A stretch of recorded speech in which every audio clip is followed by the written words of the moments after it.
ಮಧ್ಯಮರು ಅನ್ನುವಂಥದ್ದು ತಿಳ್ಕೋತಾನ ಅನ್ನುವಂಥದ್ದು ನಮ್ಮಲ್ಲಿ ಭಾವ ಇತ್ತು ಅಂದ್ರೆ ನಾವ್ ಇನ್ನ ರಜೋಗುಣದವ್ರು ಅಂತ ತಿಳ್ಕೊಳ್ಳೋಣ. ನಮ್ಮ ಮತ್ತೊಬ್ರು ಮಾತಾಡೋಣ. ನಮ್ಮಲ್ಲಿ ಇನ್ನೊಬ್ಬರಿಗೆ ಗುರ್ತಾಗಲಾರೆ ನನ್ನ ಅನುಸಂಧಾನ ಅಂದ್ರೆ ಯೋಗ ಕೂಡುವಿಕೆ, ಜೀವ ಮತ್ತು ಬ್ರಹ್ಮರ ಕೂಡುವಿಕೆ ಇರುವುದರಿಂದ ಅವ ಏನೇನು ಜ್ಞಾನಕ್ಕ ಸಾಧನೆ ಮಾಡ್ತಾನ ಅನ್ನುವಂಥದ್ದನ್ನ ನಾವ್ ಹಿಂದೆ ಕೇಳ್ಕೊತ ಬಂದಿವಿ.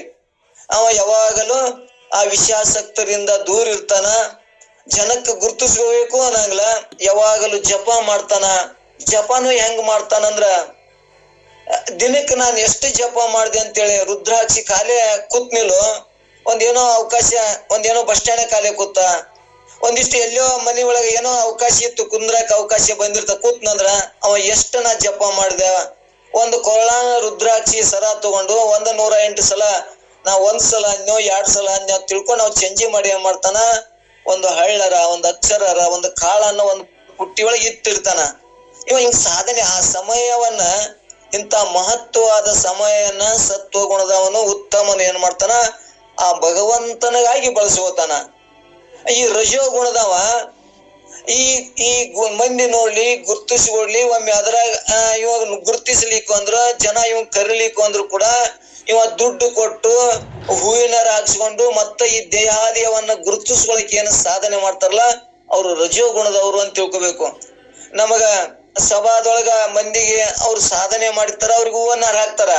ನಾವು ಯಾವ ಸಾಧನೆ ಮಾಡಿರಂಗಿಲ್ಲ, ಅನ್ಯಾಯ ಮಾಡಿರ್ತೇವೆ, ತಪ್ಪು ಮಾಡಿರ್ತೇವೆ, ಮಾಡಿ ಕೂಡ ಹೆಂಗ ದುಡ್ಡನ್ನು ಗಳಿಸ್ಬೇಕು ಅಲ್ಲದೆ ಏನೇನೋ ಒಬ್ಬರಿಗೆ ವಂಚನೆ ಮಾಡಿ, ಮೋಸ ಮಾಡಿ, ವ್ಯಾಪಾರ ಏನೇನೋ ಮಾಡಿ ಗಳಿಸಿರ್ತೇವೆ. ಅದನ್ನ ಗುರುತಿಸಿಕೊಳ್ಳಾಕ ರಜೋಗುಣ ಏನ್ ಮಾಡ್ತಾನಂದ್ರ ಅಲ್ಲಿ ದಾನ ಕೊಟ್ಟು ಅಲ್ಲಿ ಹೂವಿನಾರ ಸನ್ಮಾನಗಳನ್ನ ಪಡಿತಾನ. ಯಾರು ಇವ ರಜೋಗುಣದವ. ಯಾರು ಇದನ್ನ ಆಸೆ ಇಟ್ಕೊಂಡಿರ್ತಾರ ಇವ್ರು ರಜೋಗುಣದವ್ರು ಅಂತ ತಿಳ್ಕೊಳ್ಳೋಣ. ತಮೋ ಗುಣದವ್ರಂತರು ಅವ್ರ ನಿದ್ದೆ, ಆಲಸ್ಯ, ಮುಗ್ಲ ಮತ್ತು ಊಟ, ಆ ನಂತರ ಒಂದಿಷ್ಟು ಮಂದಿ ಮಾತಾಡುದು, ಮತ್ತವ್ರು ಹೆಚ್ಚು ನಿದ್ದೆ ಮಾಡೋರು ಹೆಚ್ಚು ಏನಿರ್ತಾರ ಅಂದ್ರೆ ತಮೋ ಗುಣದವ್ರು ಇರ್ತಾರ ಅನ್ನುವಂಥದ್ದನ್ನ ನಾವ್ ಇಲ್ಲಿ ತಾನೇ ಕೇಳ್ಕೊತ ಬಂದೇವಿ. ನಾವು ಯಾವ್ದ್ರಾಗ ಸಾಧನೆ ಮಾಡಕತ್ತೀವಿ ಅನ್ನುವಂಥದ್ದನ್ನ ಹೇಳಿ ಇವತ್ತು ಏನ್ ಹೇಳ್ತಾರಪ್ಪ ಅಂದ್ರ, ಇವತ್ತಿನ 23ನೇ ಸೂತ್ರದೊಳಗೆ ಏನ್ ಹೇಳ್ತಾರಂದ್ರೆ, ಯೋಗ ಅಭ್ಯಾಸ ಮಾಡೋರು ನಾವ್ ಎಲ್ಲರೂ ಈ ಸದ್ಯ ಏನಾಗ್ಯಾವ ಅಂದ್ರೆ ಮೊದಲು ಶಾಸ್ತ್ರ ಕೇಳ್ಕೊಂಡು ಬಂದೇವಿ. ಆ ಶಾಸ್ತ್ರದೊಳಗೆ ನಮಗ ಮನಸ್ಸು ಸ್ಥಿರ ಆಗ್ಲಿಲ್ಲ, ಹಿಂದಿನ ಪುಣ್ಯ ಇದ್ದಿದ್ದಿಲ್ಲ, ಅದಕ್ಕೆ ನಾವು ಸಾಧನೆ ಮಾಡ್ಕೋತಿದ್ದೀವಿ. ಸಾಧನೆ ಒಳಗ ಇಲ್ಲಿ ನಾವು ಯೋಗವನ್ನ ಮಾಡಕತ್ತೇವೆ ಅಂದ್ರ ಈ ಗುರುತಾಗ್ಯದ ಶಾಸ್ತ್ರ. ನನ್ನ ಮನಸ್ಸಿನ ಸ್ಥಿತಿ ಆಗೋದು, ಸಮಾಧಾನ ಆಗೋದು, ಸಮಾಧಾನ ಇಲ್ಲ. ಮನುಷ್ಯಾಗ ಏನೈತಪ್ಪ ಅಂದ್ರ ಚಂಚಲ ಏನ್ ಮಾಡ್ಲಿ ನಾನು ಇಷ್ಟು ಕೇಳಿದ್ರು ನನಗ ಸ್ಥಿತಿ ಆಗೋದು, ನನಗ್ ಸಮಾಧಾನ ಆಗೋದು, ವೃತ್ತಿ ನಿಂದ್ರೋದು ಅನ್ನುವಂಥದ್ದು. ಮತ್ತೆ ಏನ್ ಹೇಳ್ತಾರಂದ್ರ ಅವ್ರಿಗೆ ಅಂತವ್ರಿಗೆ ಹಿಂಗ ಯೋಗ ಮಾಡ್ರಿ, ಜಪ ಮಾಡ್ರಿ, ಇದನ್ನಿಂದ ಧ್ಯಾನ ಮಾಡ್ರಿ, ಸಮಾಧಿ ಮಾಡೋದ್ರಿಂದ ನಿಮ್ಮ ಮನಸ್ಸು ಏನಾಗ್ತದ, ಅಲ್ಲಿ ಸ್ಥಿತಿ ಆಗ್ತದ, ಸಮಾಧಾನ ಆಗ್ತದ. ಮತ್ತು ನೀವು ಏನಪ್ಪಾ ಅಂದ್ರ ಆ ನಿರ್ವಿಷಯದ ಸುಖವನ್ನ ಅನುಭವಿಸಕ ನಿಮಗೆ ಇವೆಲ್ಲವೂ ಸಾಥ್ ಕೊಡ್ತಾವ. ಅಂದ್ರೆ ವಿಷಯಗಳಿಲ್ಲದ ನಿರ್ವಿಷಯದೊಳಗೆ ಇರಾಕ ನಮಗೆ ಏನ ಯೋಗ, ಧ್ಯಾನ, ಜಪಗಳು ಇವು ಸಾಥ್ ಕೊಡ್ತಾವ. ಆ ನಂತರ ನಮಗೆ ಏನಾಗ್ತದ, ಅಂತಃಕರಣದೊಳಗ ಆನಂದವನ್ನು ಹೊಂದುವಂತ ನಮಗ್ ಶಕ್ತಿ ಬತ್ತು ಅಂದ್ರ, ಅಂತಃಕರಣ ಪಕ್ವ ಆಯ್ತು ಅಂದ್ರ ಆ ಜ್ಞಾನದ ಅನುಭವ ನಮಗಾಗ್ತದ. ಇವು ಎಲ್ಲಾ ಸಾಧನೆಗಳು, ಮೆಟ್ಟಲುಗಳಿವು. ಈ ಸಾಧನೆ ಮುಖಾಂತರ ನನ್ನ ಸ್ವರೂಪ ಜ್ಞಾನವನ್ನು ಮಾಡ್ಕೊಂಡೇವಂದ್ರ ನಾನು ಸಾಯದವನು, ನಾನು ಹುಟ್ಟಿದವನೇ ಅಲ್ಲ, ನನಗೆ ಸಾವೇ ಇಲ್ಲ, ನಾನು ಆನಂದ ಸ್ವರೂಪನೇದೀನಿ, ನಾನು ಯಾವಾಗಲೂ ಸ್ವಯಂ ಪ್ರಕಾಶನೇದೀನಿ, ನಾನು ನಿತ್ಯ ಇದೀನಿ ಅನ್ನುವಂಥದ್ದನ್ನ ಅವ ಕಂಡುಕೊಂಡಾಗ ಮತ್ತೊಂದು ಯಾವ್ದಾರ ಹೆಚ್ಚಿನದನೋ ಅಂದ್ರೆ ಈ ಲೋಕದೊಳಗ ಯಾವುದೂ ಇಲ್ಲ ಅಂತ ಸುಖವನ್ನ, ಅದು ಎಂತ ಸುಖ ಸಾಕೆನಿಸದ, ಸವಿಯದ, ಬೇರೊಂದು ಬೇಕೆನಿಸದ, ಮತ್ತೊಂದು ಬೇಕೆ ಅನಿಸುದಿಲ್ಲ. ನನಗ ಜನ ಗೌರವ ಕೊಡ್ಲಿ, ಮಾನ ಕೊಡ್ಲಿ, ಮರ್ಯಾದೆ ಕೊಡ್ಲಿ, ನಾನು ಇಷ್ಟು ದಿವಸ ಶಾಸ್ತ್ರ ಕೇಳಿನಿ, ನಾ ಇಷ್ಟು ತಪಸ್ಸು ಮಾಡೀನಿ, ಅನುಷ್ಠಾನ ಮಾಡೀನಿ, ನನಗೆ ಗೌರವ ಕೊಡ್ಲಿ, ಮಾನ ಕೊಡ್ಲಿ ಅಂತೇಳಿ ಸತ್ವ ಗುಣದವನು ಇದನ್ನ ಅಭ್ಯಾಸ ಯೋಗವನ್ನ ಅನುಸಂಧಾನ ಮಾಡಿದವನು ಎಂದು ಇದಕ್ಕ ಮಹತ್ವ ಕೊಡುದಿಲ್ಲ ಅನ್ನುವಂಥದ್ದನ್ನ ನಾವು ಗಟ್ಟಿ ಮಾಡ್ಕೊಂಡು ಈಗ ಏನ್ ಹೇಳೋರದಾರ ಅಂದ್ರ ಮುಂದೆ 23ನೇ ಸೂತ್ರದೊಳಗ ಮತ್ತ ನೀವು ಒಂದೇಳೆ ಇನ್ನ ಈ ಊಟಕ್ಕಾಗಿ, ಮಾನ ಮರ್ಯಾದೆಗಾಗಿ ಮತ್ತು ವಿಷಯಕ್ಕಾಗಿ ನೀವು ಮರುಗ್ತಿದ್ರಂದ್ರ ನಿಮಗ ಶಿವಪಥ ಅಂದ್ರೆ ಜ್ಞಾನ ಹಾಕದನಂದ್ರ ಆಗುದಿಲ್ಲ ಅಂತ ಮತ್ ಹೇಳ್ತಾರ. ಮತ್ ಇಲ್ಲಿ ಏನ್ ಹೇಳ್ತಾರಂದ್ರ ಅವ್ರ ಸೂತ್ರದ ಹೇಳ್ಕೋತ ಬರ್ತಾರ, ನೋಡ್ಕೊತ ಹೋಗ್ರಿ. ಇಲ್ಲಿ ಯೋಗಾಭ್ಯಾಸವನ್ನು ಮಾಡ್ತಾ ಕುಂತಾರೆ. ನಮ್ಮ ಯೋಗಕ್ಷೇಮನ್ನು ನೋಡವ್ರು ಯಾರು? ಒಂದ್ ವೇಳೆ ನೀವ್ ಹೇಳ್ತೀರಿ, ಗುರುಗಳೇ ನಾವ್ ಯೋಗ ಮಾಡ್ಕೊತ ಕೂತೀವಿ, ದಿನ ಶಾಸ್ತ್ರಕ್ಕೆ ಹೋದೇವಂದ್ರ ನಮ್ ನಾಳಿಗ್ ಬದುಕ್ ಹೆಂಗ, ಸಂಸಾರ ಹೆಂಗ? ನೀವ್ ಹೇಳ್ತೀರಿ, ಹೇಳಕ್ ಬರ್ತದ. ನಮ್ ದುಡಿಲಿದ್ರೆ ದುಡಿಲಿಕ್ಕಂದ್ರೆ ಹೆಂಗ್ ನಡೀತದ ಸಂಸಾರ? ಇವೆಲ್ಲಾ ನಮ್ಗೆ ಹೇಳ್ಬೇಡ್ರಿ ಅಂತ ಯಾರು ಅಂತಾರಂದ್ರ ರಜೋ ಗುಣದವ್ರು ಹೇಳ್ತಾರ. ತಿಳಿದೈತಿ, ತಿಳಿದ್ರು ಅವ್ರ ಮನಸ್ಸು ಏನಾಗ್ಯದ, ಚಂಚಲತೆ ಹೋಗಿಲ್ಲ, ಹರಿದಾಡೋ ಮನಸ್ಸು ಹೋಗಿಲ್ಲ, ಇನ್ನ ಭೋಗದೊಳಗೆ ವಿಷಯದ ಕಡೆ ಸುಖದ ಕಡೆ ಲಕ್ಷಣೆ ಅದ ಅಂತವ್ರು ಏನ್ ಮಾಡ್ತಾರಂದ್ರ ಇಂಥವನ್ನ ಏನ್ ಮಾಡ್ತಾರ, ಅಡ್ಡಿ ಮಾಡ್ಕೊಂಡು ಅವ್ರ ಅಲ್ಲೇ ಕುಂದಿರ್ತಾರ. ನಮ್ಮ ಯೋಗಕ್ಷೇಮನ ಯಾರು ನೋಡ್ಕೋತಾರ? ಹಿಂಗ್ ಶಂಕೆ ಮಾಡಿದರೆ ಯೋಗಾಭ್ಯಾಸಿಯು ಸ್ತುತಿ ನಿಂದೆಗಳಿಗೆ ಹಿಗ್ಗುವುದು ತೆಗ್ಗುದು ಯೋಗ್ಯವಲ್ಲ ಅನ್ನುವಂದ್ರ ನಮ್ಮ ಊಟಕ್ಕೆ ಹೆಂಗ್ರಿ ನೀವು ಹಿಂಗ್ ಹೇಳ್ತೀರಿ. ಇನ್ನೊಂದು ಎರಡನೇದಂದ್ರೆ ಈ ಯೋಗಾಭ್ಯಾಸ ಮಾಡೋ ಮುಂದ ಸ್ತುತಿ ನಿಂದೆಗಳು ಮತ್ತು ಹಿಗ್ಗುವಿಕೆದು ಬರ್ತಾವ. ಇವಕ್ಕ ನಾವು ತಿತಿಕ್ಷೆ ಇದ್ರ ಸಮನಾಗಿ ನೋಡಕ್ ಬರ್ತದ. ನಾವು ಧ್ಯಾನಕರ ಶಾಸ್ತ್ರಕ್ಕೆ ಹೋಗ್ತೀವಿ, ಪ್ರಪಂಚದಾಗ ಓದೇವಿ, ಪ್ರಪಂಚದಾಗ ಹೋಗ್ತೀವಿ, ಶಾಸ್ತ್ರಜ್ಞಾನನೂ ಐತಿ. ಅದ್ರಾಗನು ಕೂಡ ನಿಂದ ಮಾಡೋರು ಅದಾರ. ಏನ್ ಶಾಸ್ತ್ರಕ್ಕೆ ಹೋಗಿ ಏನ್ ಬಿಟ್ಟ ನಾನು, ಏನ್ ಇದು ಆಗ್ಯಾನನು, ಏನ್ ದೇವ್ರ ಆಗ್ಯಾನನು, ಏನ್ರ ಮನಿ ಬಿಟ್ಟು ಹೊರಗೆ ಹೋಗ್ಯಾನನು, ಹಿಂಗ ಏನ್ರ ಮಾತಾಡ್ತಿರ್ತಾರ. ಅವಾಗೂ ಅವಾಗ ಅಂದಾಗನು ಕೂಡ ಸಮಾನತೆಯಿಂದ ಇರಾಕ್ ಬರ್ತದ ಯಾರು? ಯೋಗ ಮಾಡೋವ್ರಿಗೆ. ಆ ನಂತರ ಈ ಮನಿ ಒಳಗ್ ಪ್ರಪಂಚದಾಗೂ ಕೂಡ ನಮಗ ಒಂದೊಂದು ತರ ಹೆಂಡ್ರ ಮಕ್ಕಳಿಂದ ಮತ್ತು ಮನೆಯವ್ರು ಯಾರಿಂದನೂ ಕೂಡ ನಮ್ಗೆ ಏನಕ್ಕವ ಅವು ಸ್ತುತಿ ನಿಂದೆಗಳು ಬರ್ತಿರ್ತಾವ. ನೋಡವ್ರು ಅಟ್ ಚಂದ ಮಾಡಿದ್ರು, ನೀ ಏನ್ ಸಂಸಾರ ಮಾಡಿ ಹಂಗ ಮಾಡಿ ಬರೀ ದೇವ್ರ ದಿಂಡ್ರ ಅನ್ಕೋತ್ ಕಾಲ್ ಕೈತೆ ಅಂತ ಅವು ಸ್ತುತಿ ನಿಂದೆ ಬರ್ತಾವ. ಅವು ಬಂದಾಗೂ ಕೂಡ ಯಾರ ವೃತ್ತಿ ಸಮಾಧಾನದಿಂದ ಇರ್ತದ ಅಂತವ್ರಿಗೆ ಯೋಗ ಸಾಧಿಸ್ತದ. ಮತ್ತೆ ಯೋಗ ಸಾಧಿಸ್ತದ ಅಂತ ಹೇಳಿ ಮತ್ತು ಮಧುರವಾದ ಭೋಜನ ಅಪೇಕ್ಷೆ ಮಾಡಬಾರದು. ಕಿಂತು ಯೋಗಾಭ್ಯಾಸಕ್ಕೆ ಅನುಕೂಲವಾದ ಯೋಗ್ಯ ಮಿತಾಹಾರವನ್ನು ಮಾಡಿಕೊಂಡು ಯುಕ್ತ ಆಹಾರ ವ್ಯವಹಾರಗಳಾಗಿ ಯೋಗಾಭ್ಯಾಸನ ಮಾಡ್ತಕ್ಕದ್ದು ಅನ್ನುವಂಥದ್ದನ್ನ ನಿನ್ನೆ ಹೇಳ್ಕೊತ ಬಂದಾರ. ಅಂದ್ರೆ ನಮಗ ಎಲ್ಲಿ ಗದ್ದಲಿಲ್ಲ, ಎಲ್ಲಿ ಪ್ರಶಾಂತ ಅದ, ಎಲ್ಲಿ ಸ್ವಚ್ಛ ಅದ, ಅಲ್ಲಿ ಒಂದಿಷ್ಟು ನಮ್ಮದು ಸ್ವಚ್ಛ ಮಾಡಿಕೊಂಡು ಒಂದಿಷ್ಟು ಆಸನಗಳನ್ನ ಹಾಕಿ ನಾವು ಯೋಗಾನುಸಂಧಾನ ಮಾಡಬೇಕು ಅನ್ನುವಂಥದ್ದನ್ನ ನಿನ್ನೆ ಹೇಳ್ಕೊತ ಬಂದಾರ. ಮತ್ತು ನಮಗ ಊಟದ ಬಗ್ಗೆ ಅತಿ ಅದನ್ನು ಮೊದಲು ಅಂತದ್ ಉಣ್ಬೇಕು, ಪಕ್ವಾದ ಹೋಳಿಗೆ ಉಗ್ಗಿನ ಉಣ್ಬೇಕು, ಏನೇನು ಅಂತಾರಲ್ಲ ಅಂತ ಇರಬಾರ್ದು. ಯೋಗ ಬದುಕೋದಕ್ಕಾಗಿ ತಿನ್ನುವುದಕ್ಕಾಗಿ ಬದುಕಬೇಡ ಅಂತೇಳಿ ಇನ್ನೊಂದು ಹೇಳ್ಕೊತ ಬಂದಾರ. ನಾವು ಬದುಕಿಗಾಗಿ ಆ ಯೋಗ ಸಂಧಾನ ಮಾಡೋ ಮುಂದ ಯಾವ್ದು ಸಿಗ್ತದ ಅದನ್ನ ಬದುಕಕ್ಕಾಗಿ ಶರೀರ ಪ್ರಾಣಕ್ಕ ಒಂದಿಟ್ಟು ಅಗ್ನಿ ಉರಿಬೇಕಾದ್ರೆ ಕಸ ಒಗಿಬೇಕಾಗ್ತದ. ಇಲ್ಲಿಕಂದ್ರೆ ಕಸ ಒಗಿಲಿಲ್ಲ ಅಂದ್ರ ಅದು ಆರ್ತದ. ಹಂಗ ನಾವ್ ಯಾವ ಕಸ ಒಗದ್ರೆ ಏನು ಅಗ್ನಿ ಉರಿತದ ಅಲ್ಲಿ. ಹಂಗ ಈ ಪ್ರಾಣ ಉಳಿಬೇಕಂದ್ರ ಇದಕ್ಕ ಏನಪ್ಪಾ ಅಂದ್ರೆ ಎಂತಾದ ಆಹಾರವನ್ನ ಕೊಟ್ಟರು ಕೂಡ ನಡೀತದ. ಹಂಗ ಸರಳವಾದ ಆಹಾರವನ್ನ, ಮೃದುವಾದ ಪವಿತ್ರವಾದ ಆಹಾರವನ್ನ ಸ್ವಲ್ಪ ಮಟ್ಟಿಗೆ ತಗೊಂಡು ಬದುಕಿಗಾಗಿ ತೆಗೆದುಕೊಂಡು ಯೋಗವನ್ನ ಮಾಡ್ರಿ ಅನ್ನುವಂಥದ್ದನ್ನ ಇಲ್ಲಿ ನಿಜಗೊಂಡ್ರು ನಮ್ಗ ಯಾಜ್ಞವಲ್ಕರು ಮೈತ್ರಾಗಿ ತಿಳಿಸ್ಕೋತ ಬಂದಾರ. ಒಂದ್ ವೇಳೆ ನೀ ಯೋಗಾಭ್ಯಾಸ ಮಾಡ ಮುಂದ ನನಗ ಇಲ್ಲಿ ಮುಂದೆ ಅವ್ರು ಏನ್ ಹೇಳ್ತಾರಂದ್ರ ಒಂದು ಪಲ್ಲವಿ ಸೂತ್ರದೊಳಗ ಊಟಕ್ಕೆ ವಿಷಯಕ್ಕೆ ಮರುಗುತ್ತಿಪ್ಪ ತಂಗಿ ಕೂಟ ಒಪ್ಪುದೇ ಶಿವ ಪದವು. ಅಂದ್ರೆ ಊಟಕ್ಕ ಮತ್ತು ವಿಷಯ ಅಂದ್ರೆ ಇವು ಏನೇನ್ ಅದಾವ ನೋಡ್ರಿ, ಶಬ್ದ ಸ್ಪರ್ಶ ರೂಪ ರಸ ಗಂಧಗಳು ಏನದಾವ್ರಿ, ಇವೆಲ್ಲ ವಿಷಯಗಳು. ಈ ಗಂಧ ಅಂದ್ರ ನನಗ್ ಗೌರವ ಕೊಡ್ಬೇಕು, ಮಾನ ಇರ್ಬೇಕು, ಮಂದಿ ನನ್ನನ್ನು ಪ್ರೀತಿಸ್ಬೇಕು, ಮಂದಿ ನನಗ್ ಸನ್ಮಾನ ಮಾಡ್ಬೇಕು ಅಂತೇಳಿ ಇದು ಏನಪ್ಪಾ ಅಂದ್ರೆ ಇದು ವ್ಯಸನ ಒಳಗ ಸೂಕ್ಷ್ಮ ವ್ಯಸನ ಇರ್ತದ. ಇದೊಂದು ಗಂಧ. ಅಂದ್ರೆ ಈ ವ್ಯಸನ ಇತ್ತಪ್ಪ ಅಂದ್ರ ಮತ್ತೇನ ನಾ ದೊಡ್ಡವ ಆಗ್ಬೇಕು, ಗೌರವ ಕೊಡ್ಬೇಕು, ನನಗೆ ಏನೇನೋ ಇರ್ತಾವೇನ, ನಾನ್ ತಪಸ್ವಿ ಆಗ್ಬೇಕು, ನಾನು ಎಲ್ಲರೂ ಕೊಂಡಾಡ್ಬೇಕು, ನನಗ್ ಸಿದ್ಧಿ ಆಗ್ಬೇಕು, ಹಿಂಗ ಏನೇನು ಇಂಥವೆಲ್ಲ ವಾಸನ ಇರ್ತಾವಂತ. ಇಂಥ ವಾಸನ ಇಟ್ಕೊಂಡು ನಾವು ಯೋಗಾದಿಗಳನ್ನ ಮಾಡಿದ್ರ ಮತ್ತು ನಾ ಇನ್ನ ಚಲೋ ಊಟ ಮಾಡ್ಬೇಕು, ಒಳ್ಳೆ ಆಹಾರ ಉಣಿಬೇಕು ಅನ್ನುವಂಥ ದಿನ ನಾ ಬಹಳ ದಿವಸ ಬದುಕಬೇಕು ಅಂತ ಹಿಂಗ ಎಲ್ಲರೂ ಒಂದೊಂದ್ ತರ ಊಟ ಮಾಡ್ತಿರ್ತಾರ.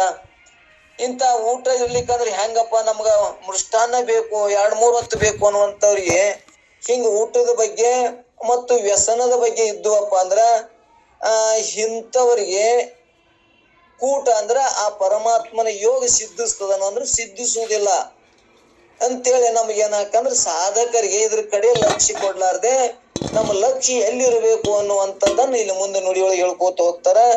ಆ ಊಟಕ್ಕೆ ವಿಷಯಕ್ಕೆ ಮರುಗುತಿಪ್ಪ ತಂಗೆ ಕೂಟ ಒಪ್ಪುದೇ ಶಿವಪಥವು ಅಂದ್ರೆ ಇವ್ರಿಗೆ ಒಪ್ಪುವುದಿಲ್ಲ ಅನ್ನುವಂಥದ್ದನ್ನ ಅವರೇ ಪ್ರಶ್ನೆ ಉತ್ತರ ಮಾಡಿಟ್ಟಾರ. ಊಟಕ್ಕೆ ಅಂದ್ರೆ ಭೋಜನಕ್ಕೆ, ವಿಷಯಕ್ಕೆ ಅಂದ್ರೆ ವಿಷಯ ಸುಖಗಳು ಅದಾವಲ್ಲ, ಶಬ್ದ ಅಂದ್ರೆ ಕೇಳುದು, ವಿಷಯಗಳು ನನ್ನನ್ನ ಹೊಗಳುದು, ನಮ್ಮನ್ನ ಯಾರು ಹೊಗಳಿದ್ರಂದ್ರ ಆನಂದ ಆಗ್ತದ, ಯಾರು ತೆಗಳಿದ್ರಂದ್ರ ನಮ್ಗೇನಾಗ್ತದ ಸಿಟ್ಟ ಕ್ರೋಧ ಬರ್ತದ.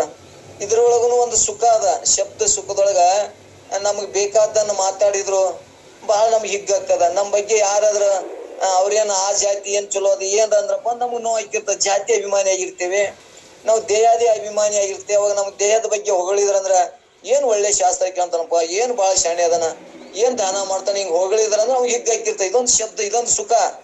ಇವು ಏನಪ್ಪ ಅಂದ್ರೆ ಶಬ್ದ ಸುಖ ಮತ್ತ ಸ್ಪರ್ಶ ಸುಖ. ಇವು ಸ್ಪರ್ಶ ಸುಖ ಅಂತ ನಾವ್ ಎಂತ ಬಲಿಷ್ಠ ಹಾನಿನೂ ಕೂಡ ಶಬ್ದ ಸುಖಕ್ಕಾಗಿ ಅಲ್ಲಿ ಪ್ರಾಣ ಕೊಡ್ತದ ಅಂತ ಹೇಳ್ತೇವೆ. ಇನ್ನ ವಿಷಯಗಳು ಇದಕ್ಕಾಗಿ ಮರುಗ್ತಿದ್ನಪ್ಪ ಅಂದ್ರ ಇಂಥವ್ರಿಗೆ ಶಿವಪಥ ಅಂದ್ರ ಶ್ರೇಷ್ಠವಾದ ಸುಖ, ಪರಮಾತ್ಮನ ಆತ್ಮಜ್ಞಾನದ ಸುಖ ಒದಗ್ತದನಂದ್ರ ಒದಗುದಿಲ್ಲ, ಸಿಗುದಿಲ್ಲ ಅನ್ನುವಂಥದ್ದನ್ನ ಇವು ಮರುಗವ್ರಿಗೆ ಆಗುದಿಲ್ಲ ಅಂತ ಇಷ್ಟೇ ತಿಳ್ಕೋಣ. ನನಗ ಚಲೋ ಊಟ ಮಾಡ್ಬೇಕು, ಅಂತದ ದಿನ ಹೋಳಿಗೆ ಹುಗ್ಗಿನ ಉಣಿಬೇಕು, ಮತ್ತು ಈ ವಿಷಯಕ್ಕಾಗಿ ನಾವು ಮರುಗ್ತಿದ್ದೇವಪ್ಪ ಅಂದ್ರ ನನ್ ಜನ ಹೊಗಳಿ ಸ್ಪರ್ಶ ಸುಖ ಆಗ ಸಿಗಲ್ಲ ನನಗ ದಿನ, ಇಂಥವ್ ಏನೇನು ಆಸೆ ಇಟ್ಕೊಂಡಿದ್ನಪ್ಪ ಅಂದ್ರ ಇಂಥವ್ರಿಗೆ ಶಿವಪಥ ಅಂದ್ರ ಗುರು ಸಿಗುವುದಿಲ್ಲ ಅನ್ನುವಂತ, ಯೋಗ ಸಾಧಿಸುವುದಿಲ್ಲ, ಶಿವಪಥ ಕುಟುಂಬ ದಕ್ಕುವುದಿಲ್ಲ ಅನ್ನುವಂಥದ್ದನ್ನ ಹಿಂಗ ಅವ್ರು ಹೇಳ್ಕೊತ ಹೊಂಟಾರ.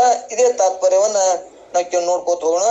ಮೃಷ್ಟಾನ್ನ ಭೋಜನಕ್ಕೂ ವಿಷಯ ಸುಖಕ್ಕೂ ಅಪೇಕ್ಷೆಯನ್ನು ಮಾಡಿದರೆ ಯೋಗ ಅಭ್ಯಾಸವೂ ಆಗಲಾರದು ಅಂತೇಳಿ ಸ್ಪಷ್ಟ ಅವ್ರು ಹೇಳ್ಯಾರ. ನಾವು ಇಲ್ಲಿ ತಾನು ಕೇಳ್ಕೊಂಡು ಬಂದೇವಿ. ಆದ್ರಿಂದ ತನ್ನ ಸ್ವಯಂ ಪ್ರಕಾಶವಾದ ಸ್ವರೂಪದಲ್ಲಿ ತಾನು ಐಕ್ಯನು ಹೊಂದಲಾರನು.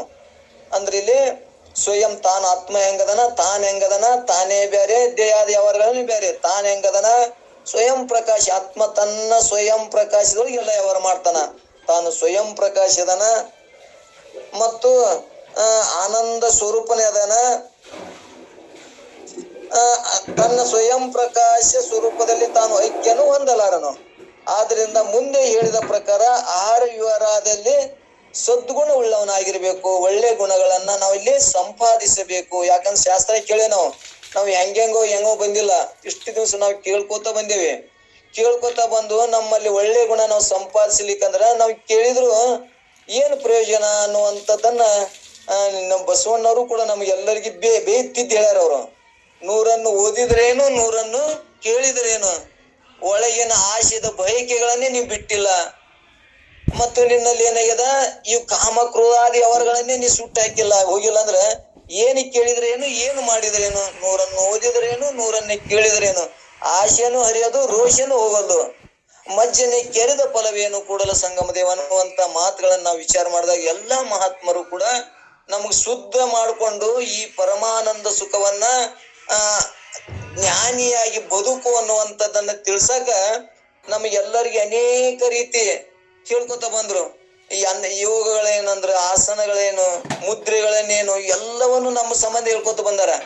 ನಾವ್ ಎಲ್ಲ ಕೇಳ್ಕೊಂಡು ಬಂದು ನಾವು ಮತ್ತ ಮುನ್ನಿನಂತನೇ ಗುಣಗಳು ನಮ್ಮಲ್ಲಿ ಇದ್ದು ಅಂದ್ರ, ಇಷ್ಟು ಕೇಳಿಂದು ಕೂಡ ಮೊದಲು ಹೆಂಗಿದ್ದು ಹಂಗೆ ನಮ್ಮಲ್ಲಿ ಗುಣಗಳಿದ್ದು ಅಂದ್ರ ಏನ್ ಕೇಳಿದ್ರೆ ಏನು ಪ್ರಯೋಜನಪ್ಪ ಅನ್ನುವಂಗ ಒಟ್ಟಾರೆ ನಾವು ಇದಕ್ಕೆ ಶರಣಾಗತಿಯನಾಗಿಂದ ಬದಲಾವಣೆ ಹೊಂದಬೇಕು. ಹೆಂಗ ವೇದ ಉಪನಿಷತ್ತುಗಳು ಗುರುಗಳು ನಮಗೆ ಏನೈತಿ ತಿಳಿಸ್ಕೊತ ಬಂದಾರ, ಅದ್ರೊಳಗ ನಮ್ಮ ಸಾಧನೆ ಇದ್ರ ಮಾತ್ರ ಪ್ರಯೋಜನ ಆಗ್ತದ ಅನ್ನುವಂಥದ್ದನ್ನ ನಾವು ಇಲ್ಲಿ ಸ್ಪಷ್ಟ ಮಾಡ್ಕೊಳ್ಳೋಣ.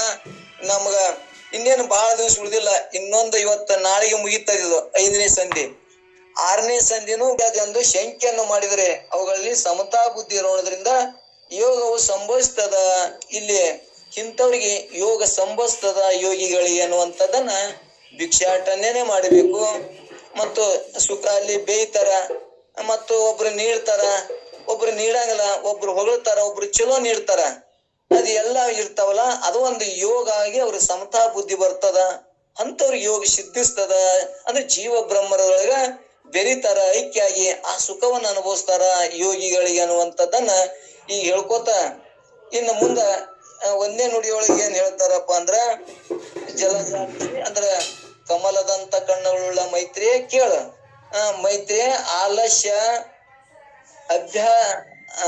ಮೈತ್ರಿ, ಆಲಸ್ಯ ಮಾಡದೆ ಅಭ್ಯಾಸವನ್ನು ಯೋಗಾಭ್ಯಾಸವನ್ನು ಒಲಿವಿನಿಂದ ಮಾಡ್ಬೋದು ಅನ್ನುವಂಥದ್ದನ್ನ, ಯೋಗಾಭ್ಯಾಸ ಒಲಿವಿಂದ ಮಾಳ್ಪನ, ಸ್ತುತಿ ನಿಂದೆ ಗೆಲುವು ಅಪಜಯ ಮೀವರೋಳ್ ಸಮತಾ ಬುದ್ಧಿ ನಿಲೆ ಭಿಕ್ಷಾಟನನು ನಾಚಿರಿಪನು ಅಂದ್ರೆ ಭಿಕ್ಷಾಟಿಯನ್ನ ನೀನು ಮಾಡ್ಬೇಕು ಅನ್ನುವಂಥದ್ದನ್ನ ಇಲ್ಲಿ ಹೇಳ್ಕೊತ ಬಂದಾರ.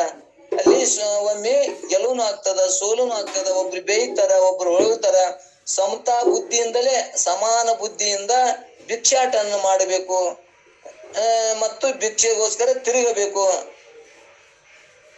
ಇಂಥದನ್ನ ಆಚರಿಸಬೇಕು. ಯಾರು ಅಂದ್ರೆ ಸನ್ಯಾಸಿಗಳು ಅನ್ನುವಂತ ನನ್ನ ಸನ್ಯಾಸಿಗಳು ಹೇಳ್ಕೊತ ಬಂದಾರ. ಯೋಗಿ ಭಿಕ್ಷಾಟನ ಮಾಡೋ ಕಾಲಕ್ಕೆ ಕೆಲವರು ಸ್ತುತಿಸಿ ಪೂಜಿಸಿ ವಂದಿಸುತ್ತಾರೆ, ಕೆಲವರು ನಿಂದಿಸುತ್ತಾ ಅಪಮಾನನು ಮಾಡುತ್ತಾರೆ. ಆದರೆ ಯೋಗಿಯು ಎರಡರಲ್ಲಿ ಹಿಗ್ಗದೆ ತೆಗ್ಗದೆ ಸಮಾನ ಬುದ್ಧಿ ಉಳ್ಳವನಾಗಿ ಭಿಕ್ಷಾಟನ ಮಾಡುವನು. ಆದ್ದರಿಂದ ಅವನು ಯೋಗಾಭ್ಯಾಸಕ್ಕೆ ವಿಘ್ನ ಬರುವುದಿಲ್ಲವೆಂದು ತಾತ್ಪರ್ಯವು. ಇದು ಒಂದೇ ನುಡಿಯೊಳಗ ಹಿಂಗ್ ಮಾಡಿದ್ರ ಯೋಗಾಭ್ಯಾಸಕ್ಕ ಯಾವ ವಿಘ್ನ ಬರುದಿಲ್ಲ, ಅವ್ ಯೋಗ ಸಿದ್ಧಿಸ್ತದ ಅನ್ನುವಂಥದ್ದನ್ನ ಈ ನುಡಿಯೊಳಗೆ ಹೇಳ್ಕೊತ ಬಂದಾರೆ. ಇನ್ನು ಎರಡನೇ ನುಡಿಯೊಳಗ, ಯೋಗಿಯು ಸ್ವಧರ್ಮಪರರಾಗಿ ಭಕ್ತರಲ್ಲಿ ಭಿಕ್ಷೆಯನ್ನು ಬೇಡ್ತಕ್ಕದ್ದು. ಅಂದ್ರ ಯೋಗಿ ಇದ್ದಾವ ಒಳ್ಳೆಯವರಲ್ಲಿ ಭಿಕ್ಷೆ ಬೇಡಬೇಕು ಅನ್ನುವಂಥದ್ದನ್ನ ನಾವ್ ಹೇಳ್ಕೊತ ಬಂದೆ. ಅದು ಎರಡನೇ ನುಡಿಯೊಳಗೆ ಹೇಳ್ತಾರ. ಪರಮ ಸಜ್ಜನರ ಸತ್ಪುರುಷರ ಸಧರ್ಮ ಪರರ ಭಕ್ತರ ಗ್ರಹಗಳನ್ನ ಇದೆ ತರಹದೊಡನೆ ಭಿಕ್ಷಾನ್ನ ಒಲಿವಿನಿಂದ ಚರಿಸುವ ಅಭ್ಯಾಸದ ದಶೆಯೊಳು ಅನ್ನುವಂಥದ್ದನ್ನ ಹೇಳ್ಕೊತ ಹೊಂಟಾರ. ಅಂದ್ರ ಯೋಗ ಅಭ್ಯಾಸ ದಶೆಯೊಳಗ ಅವಸ್ಥೆಯಲ್ಲಿ ಪ್ರೀತಿಯಿಂದ ಒಲುವಿಂದ ಆಚರಿಸಬೇಕು. ಅಂದ್ರ ಹಿಂಗ ಒಳ್ಳೆಯವ್ರ ಮನೆ ಭಿಕ್ಷೆ ಬೇಡಿ ಇದ್ದದ್ರೊಳಗೆ ತೃಪ್ತಿ ಪಟ್ಟು ಇದ್ದದ್ರೊಳಗನೆ ಮತ್ತೆ ಚಂಜಿ ಕಾಶಿ ಇಡಬಾರ್ದು. ಭಿಕ್ಷಿಕರು ಎರಡೇ ಹೊತ್ತು ಊಟ ಮಾಡ್ಬೇಕು. ಇದಕ್ಕಂದ್ರೆ ಒಂದೇ ಹೊತ್ತು ಊಟ ಮಾಡ್ತಾರ ಅನ್ನುವಂತ ಯೋಗಿಗಳಿಗೆ, ಯಾಕಂದ್ರೆ ಅವ್ರ ಕಾಯಕ ಕೆಲಸ ಇರುದಿಲ್ಲ, ಮತ್ತೊಂದು ದಗದಿರುದಿಲ್ಲ. ನಾವು ಬಹಳ ಕ್ರೋಧವನ್ನು ಮಾಡೋದ್ರಿಂದ ನಮ್ಗ್ ಹಸು ಹೆಚ್ಚಾಕದ, ನಮ್ಗ್ ಸಿಟ್ಟು ಮಾಡೋದ್ರಿಂದ ಆಲಸ್ಯ ಮಾಡೋದ್ರಿಂದ ಅಲ್ಲಿ ನಮ್ಗೆ ಏನಾಗ್ತದ, ಹಸು ಬಾಳ ಆಕ್ಕದ. ಯೋಗ ಮಾಡೋರು ಅಲ್ಲಿ ಅಂದ್ರ ಅನುಸಂಧಾನ ಮಾಡ್ತಾರೆ. ಜೀವ ಬ್ರಹ್ಮರ ಅನುಸಂಧಾನ ಕೂಡಿ ವಿಷಯಗಳಿಲ್ಲದ ಸಂಕಲ್ಪ ಇಲ್ಲದ ಇರುವುದರಿಂದ ಅವ್ರಿಗೆ ಹೆಸರು ಬಾಳ ಆಗುದಿಲ್ಲ ಅಂತ ಯೋಗಿಗಳಿಗೆ. ಅಂದ್ರೆ ಇದನ್ನ ಯಾರು ಮಾಡ್ತಾರ ನೋಡ್ರಿ, ನಾವ್ ಕೇಳ್ತೇವೆ ಯೋಗಿಗಳ ಮೊದಲಿನ ಕಾಲಕ್ಕ ತಪಸ್ಸು ಮಾಡ್ತಿದ್ರು. ಅವಾಗ ಹೆಂಗ್ ಮಾಡ್ತಿದ್ರು ಅಂದ್ರೆ ಬರೇ ಒಂದು ತತ್ತಿ ಬೇಡ, ಒಂದು ಬಾಳಿಕಾಯಿ, ಒಂದ್ ಹಣ್ಣು ತಿಂದು ಅವ್ರು ಒಂದ್ ದಿವ್ಸ ಪೂರ ನಿರಾಹಾರವಾಗಿ ಧ್ಯಾನ ಯೋಗಾದಿಗಳನ್ನ ಪೂರ್ವಿಕರು ಮಾಡ್ತಿದ್ರು ಅಂತ ನಾವು ಹೇಳ್ಕೊತ ಬಂದೇವಿ, ಕೇಳಿವಿ.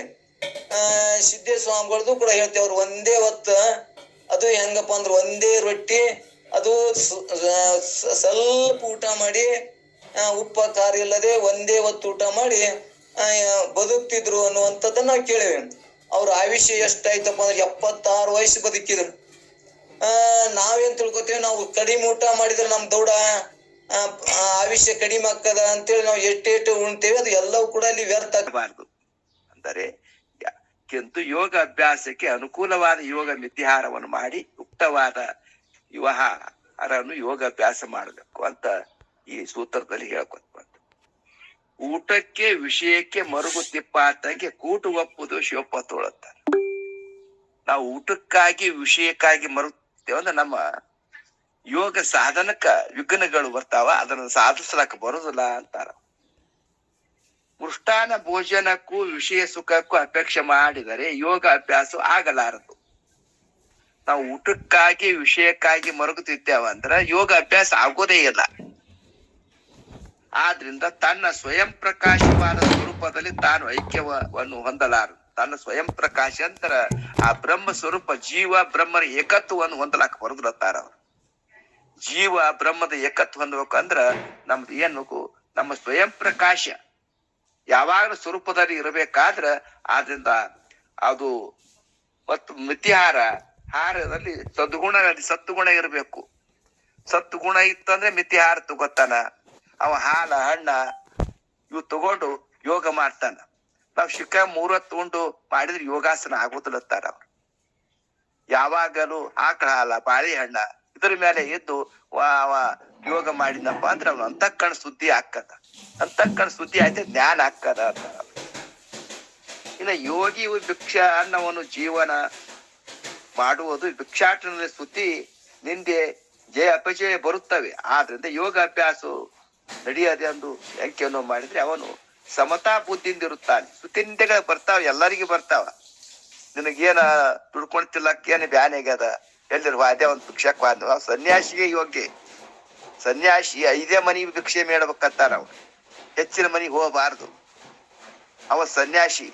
ಅದು ಯಾವ ಸನ್ಯಾಸಿ ಆಗಿನತ್ತ ಹೆಂಡ್ರು ಮಕ್ಕಳು ಸನ್ಯಾಸಿಗಿದ್ದು ಅಂದ್ರ ಒಯ್ದು ಹಾಕಿದ್ರ ಅದು ಪಾಪ ಅತ್ತಾರ. ಅವ ತನ್ನ ಯೋಗ ಅಭ್ಯಾಸಕ್ಕ ಆತ್ಮಜ್ಞಾನ ಪಡೀಲಕ್ಕ ಅವ್ ಎಷ್ಟು ಬೇಕು ಅಟ್ಟೆ ತರ್ಬೇಕತ್ತಾರ.